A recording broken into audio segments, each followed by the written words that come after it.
Parlons un petit peu du grand, du magnifique, du majestueux, du royal, du mythologique. Karasu. Karasu, lui, c'est un vrai bonhomme. Pourquoi? Parce que t'as le Tenryubito frauduleux qui allait tirer. Boum, ils lui ont envoyé un corbeau, il a désarmé. Alors, je vais pas parler de Garp, hein. Est-ce que Garp aurait fait pareil? Je ne pense pas. Mais on va pas revenir dessus. On va pas revenir dessus.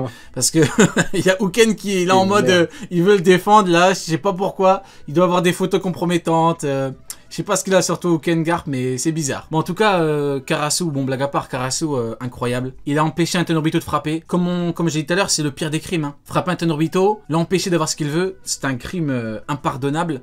On a bien vu, hein, Kizaru, le petit toutou, le chien est venu, ils ont à peine retiré la laisse, ils ont dit allez, cours, va chercher la baballe. Du coup, j'en étais oui, Karasu, incroyable, Karasu, rien à foutre. Il a tapé le Tenryubito de sa main, après il a tapé les mecs du CP0. Le move, il est incroyable. Il a fait une technique avec son fruit là, de la fumée noire. Boum, la technique c'est Obéli Sui, Masterclass. Mon cher Uken, je veux un petit peu ton avis sur la prestation de Karasu du coup. Masterclass. Voilà. J'avais le choix entre Karasu et Morlaix. J'ai choisi Morlaix en photo. On sait très bien pourquoi. Ouais, vas-y, je te laisse parler, Je pense que je vais bientôt mettre Karasu. Cara design exceptionnel. Ce qui est bien avec Karasu, c'est qu'il a fumé les agents du Cyberpole. Il s'en est pris directement, entre guillemets, à un dragon céleste, sans pour autant le frapper lui, mais il s'en est pris directement à lui. Il donne des informations à l'esclave, comme quoi il doit se réfugier à telle partie de l'île pour ensuite pouvoir s'échapper. Et ensuite, il affronte Fujitora. Et directement, quand il affronte Fujitora, il sait qu'il doit envoyer une météorite parce que sinon, ça va être chaud. Donc, non, c'est que Karasu aussi est puissant. Honnêtement, intervention masterclass, hein. Et je pense qu'on va en voir un peu plus parce qu'on voit qu'après, il est en téléphone avec Sabo. Enfin, je sais plus si c'est Morlaix ou Karasu qui est au téléphone avec Sabo. Enfin, ouais, avec l'escargophone, là. Mais... Non, je crois que c'est Morlaix. C'est Itachi, non, c'est Itachi version Wish. Ouais, c'est ça. C'est Pitachi. Non, mais monsieur Corbeau, là... Non, franchement, très belle intervention. D'ailleurs, à un moment, petit coup d'acquis de l'observation, parce qu'il dit bien « ils arrivent », en parlant des amiraux. Ils nous disent « ouais, ils arrivent », ça veut dire que le combat, là, commence, et il baisse pas son froc, hein. Il n'y a pas Kaido ou Big Mom qui arrive devant lui, là. Non. Il va directement au combat, et c'est lui qui attaque en premier, hein. Non, c'est fort, hein, c'est fort. De se dire que t'es là, tu portes tes couilles comme ça face à un amiral, t'arrives... Franchement, la prestation, ils ont fait une prestation masterclass devant l'horrible Momo, le pirate Momo. Je sais pas si vous vous rappelez de cet horrible pirate à Lulusia, avant la rêverie. Masterclass devant cet horrible pirate. Ils ont fait une presse masterclass devant ces horribles amiraux. C'est parfait. Ils ont pas différencié les deux. Ils ont dit, pareil, y a pas de problème, on va réussir. Et ils ont réussi. Pour moi, c'est un truc de fou. Et le pire, c'est qu'on sait qu'ils ont réussi à s'enfuir dans le plus grand des calmes. Ils ont même pas eu besoin de mercurochrome, même pas un pansement, tout va bien. Ils ont réussi en plus à libérer des esclaves. Le move, il est parfait. Ils ont brûlé la bouffe, libéré des esclaves. Et ils stoppent 2 amiraux. C'est même pas, tu te dis, ouais, bah, il y avait de CP, il y avait beaucoup de CP, c'est compliqué. Non, il y avait la puissance de frappe ultime de la marine qui était là. Il y en avait 2, ils les ont stoppés. En mode, tu bouges pas. Net, hein. Ils les ont stoppés net, Bouge hein. pas là. Bouge pas là, j'ai pas peur. Attendez. Ouais. Mais son fruit du démon, c'est pas le même truc que Sasori la technique de Sasori, là. C'est pas celle de Sasori, c'est celle du 3e Kazekage. Ouais, c'est ça, c'est ça. Ouais.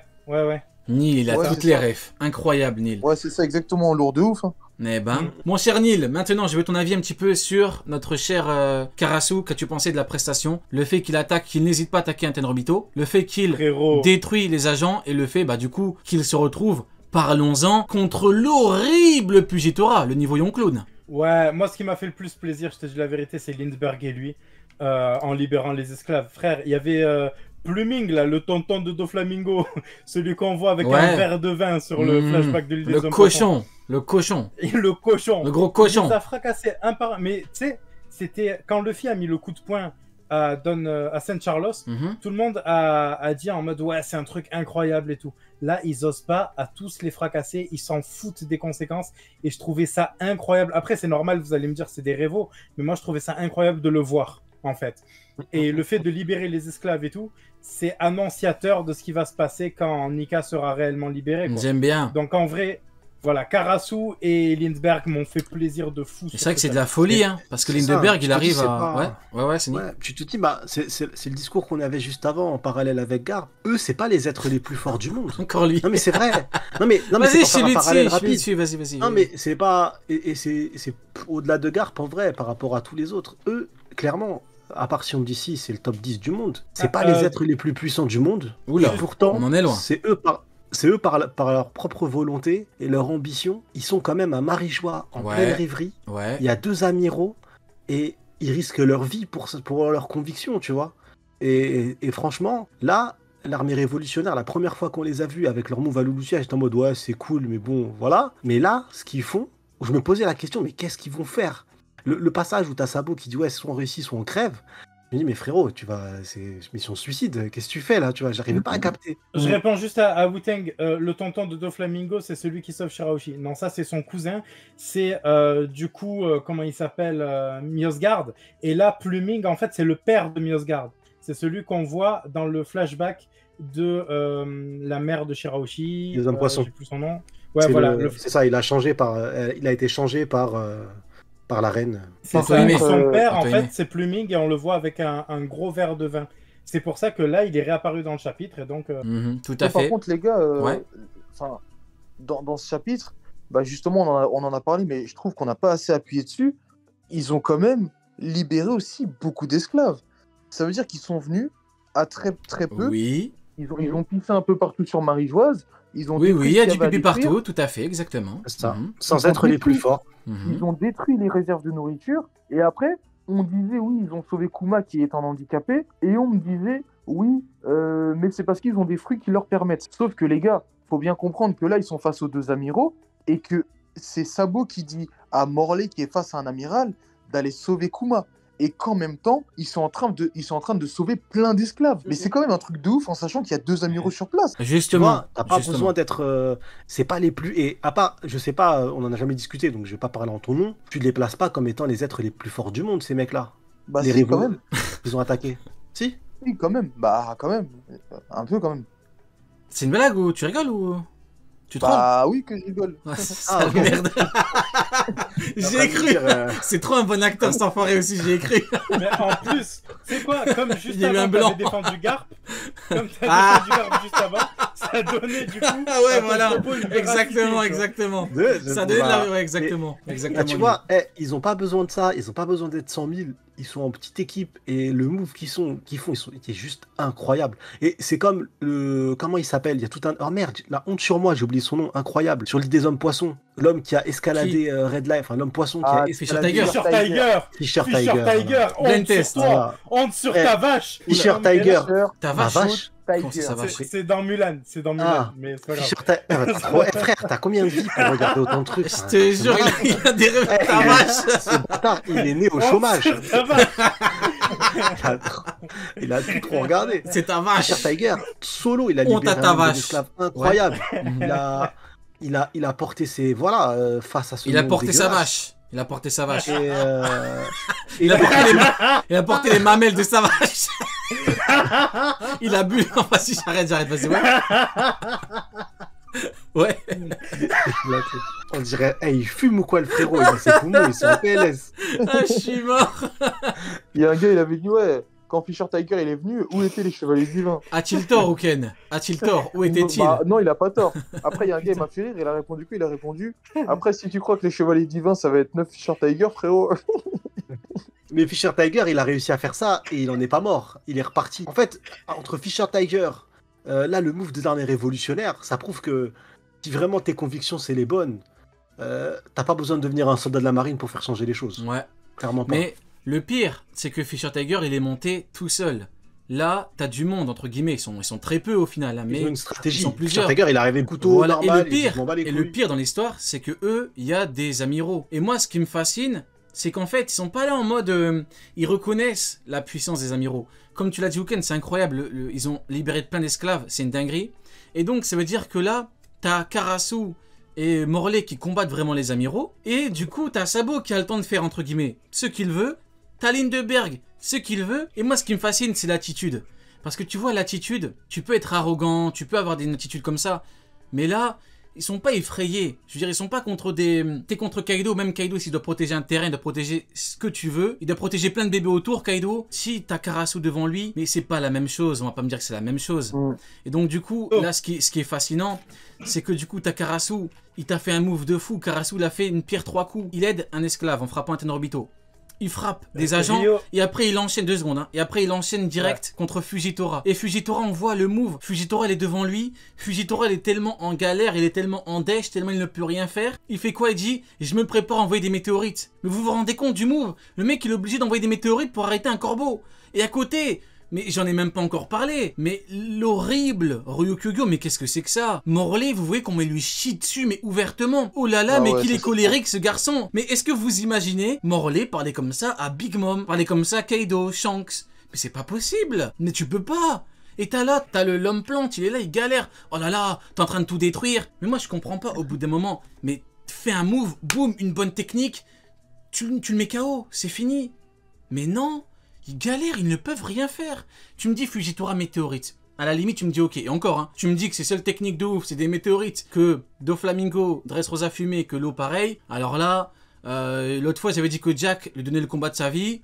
J'ai même envie de dire que Jack peut lui mettre de bonnes claques dans sa gueule à Fujitora. Hein, parce que je veux bien, on est gentil avec les amiraux, mais vous pourrez pas toujours bénéficier de l'image qu'avaient les amiraux à Marineford. Hein. Au bout d'un moment, t'es là, t'es en train de te chier dessus devant un corbeau. On va commencer à parler de ton cas, Fujitora. Parce que si le seul moyen que t'as pour battre un horrible corbeau, c'est envoyer des météorites qui, je suis sûr, qu'ils ne vont rien lui faire, on va devoir parler de toi, Fujitora. Parce que t'es vraiment gaze. Et va vraiment falloir parler de leur cas. Sans non plus vouloir trop baisser le niveau des commandants révolutionnaires, Fujitora, Aramaki et surtout Marie-Joise, ils ont vraiment de la chance. Parce que si là, tout de suite, tu ramènes King, Queen, Jack et un Tobiropo, et allez, Yamato à la place de Sabo, ou même un Tobiropo à la place de Sabo, mais ils te font un carnage là-bas. Mais ils te font un carnage. Ken, il faut savoir dire les termes et dire que tu mets King à la place de Morley. Aramaki n'a strictement aucune chance. Déjà, tu les mets sur un terrain neutre. Déjà, honnêtement, je sais pas comment il fait pour le battre. Il est désavantagé de base. C'est comme Ace contre Akainu. Ace n'a limite aucune chance de le battre. L'élément, il est supérieur de base. Et là, bon bah King et Aramaki, c'est la même chose. Mais là, avec un handicap, mais tu peux pas. Mais King, mais il lui chie dessus. Mais il peut rien lui faire, l'homme vert. Il ne peut rien lui faire. Et franchement, je me dis, les deux nouveaux amiraux là, mais c'est une catastrophe. C'est vraiment une catastrophe. Mais Fujitora, mais t'as rien pour battre un corbeau. Vous vous rendez compte quand même de la folie. Il a rien pour battre un corbeau, le frérot. Rien du tout. Mais je sais pas. Mais... Ouken, t'as raison. Ouken, t'as raison. J'ai essayé de me souvenir d'un passage, un seul passage, où j'ai vu, en plus de 1080 chapitres, un amiral faire une presse 100% puissance de haki. Pas de fruit du démon, pas d'apparition, que de la puissance naturelle brute. Et franchement, c'est difficile. Hein. Mais y a pas. Je cherche. Y a pas. Et je parle vraiment que du manga, je parle pas de l'anime. Et en manga, je vois aucun amiral combattre sans sa capacité de fruit du démon. Le seul que j'ai vu le faire... Ouais, même Sabo, ouais, mais c'est parce que... Je sais pas... Mais rien que tu prends King. Tu prends King à l'épée, il a pris 0. Il a dit, je suis pas épéiste, mais il a pris... Vous voyez un petit peu l'insolence du bail. Et à quel point il est insolent, ce mec.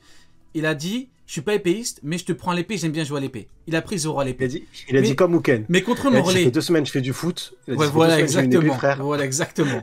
Mais contre Morley... 2 semaines j'ai une épée. King prend Morley à l'épée, easy. Et là, t'as quoi? T'as l'homme vert, mais il se fait fumer par un trident, par le trident de Morley. Mais c'est... En plus, il a pas une épée noire, lui. Il a pas une épée de base, lui. Mais sort ton épée. C'est de la déco. Ou quoi? Ouais, on doit rien détruire. Pourquoi t'es en mode... Pourquoi t'es en mode géant? Si tu dois rien détruire, vas-y, prends ton épée. Il est gaze de chez gaze. Et maintenant, voilà pourquoi ça fait longtemps qu'on vous dit, c'est pas pour rien si les amiraux à Marineford ont battu, et encore battu pour Marco, c'est même pas le cas, les commandants par surprise. C'est pas pour rien. C'est parce que c'est une immense galère, ils peuvent même perdre. Oui, ça veut rien dire parce que là, ils doivent protéger le terrain, mais vous déconnez ou quoi? T'es pas capable de battre un vice? T'es pas capable de battre Morley sans tout détruire? Mais c'est une foutue blague. C'est une foutue blague. Vous comprenez pourquoi? Pourquoi quand on vous dit que les amiraux, dans la piraterie, c'est des commandants? Kuzan, voilà. Kuzan, dans la piraterie, c'est un commandant. Ouais, t'aurais voulu qu'il soit Yonko. Arrêtez de faire semblant, même Oda vous le dit. Oda vous a dit, Shiryu, il est plus fort. Il est plus fort, c'est tout. Vous croyez vraiment qu'Oda est incohérent? Il va te dire Shiryu, c'est le plus fort, alors qu'Aokiji dans l'équipage depuis longtemps. Mais finalement, en fait, non. En fait, je suis incohérent, c'est faux ce que j'ai dit, parce qu'en fait, vu que vous voulez que Aokiji soit au-dessus, il est au-dessus. Non, les gars, au bout d'un moment, faut voir les amiraux tels qu'ils sont réellement. Bon, en fait, nous, quand on dit que ce sont des fraudes, c'est que ce sont des fraudes vis-à-vis du niveau qu'une majorité leur donne. Mais même sans prendre ce paramètre, je suis désolé. Mais regardez comment il est en train de se chier dessus devant Morlaix. Vous vous rendez compte? C'est de la folie furieuse. Nil, dis-moi ce que tu as à dire du coup par rapport à l'homme vert par rapport à Morlaix. Qu'as-tu pensé de ce combat? Non, arrête, c'est bon, Nil. Non, mais t'es un fou furieux, gros. Vas-y, réponds normalement. Big up, Venom. Non, mais est-ce qu'on peut rappeler, du coup, que Morlaix a une prime de 293 millions de verrues et que je crois...